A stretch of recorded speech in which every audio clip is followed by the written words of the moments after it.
আসুন কিরকম লাগলো ছবিটা? হ্যাঁ, ভালো একটা ফিলিংস। আসলে আমি তো এক্সটার্নালি আউটসাইড ছিলাম, বাইরের দেশে ছিলাম। ২-২ বছর আমাদের কালফেটাল বিভিন্ন রকমের আমরা যে ডিফেন্সের, সেই জায়গার মধ্যে থেকে এত বছর পরে ২০০ বছর পরে আমি কিন্তু ডোন্ট মাইন্ড বেসিক্যালি বেঙ্গলি ফিল্মে আমি ভেরি স্লো। তো আপনি এখানে বলবেন? হ্যাঁ, আমি ইংলিশ কিংবা হিন্দি এগুলোতেই বেশি করি, কিন্তু এই বইটা দেখে আজকে আমার সম্পূর্ণ ধারণাটা কিন্তু বদলে গেল। মানে ইনার ফিলিংস আসলো আমার। Is it necessary, is necessary for this. এখনকার বর্তমানে হচ্ছে সবাই একটা ফার্স্ট ওয়ার্ল্ড চাই, সেই ফার্স্ট ওয়ার্ল্ডটাকে স্লো নিজেকে শান্তভাবে চিন্তা করতে হবে, তবেই সে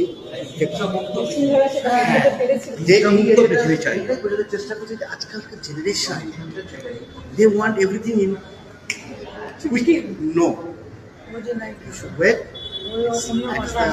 এই হচ্ছে শ্বাস। খুব সুন্দর হয়েছে, খুব ভালো হয়েছে।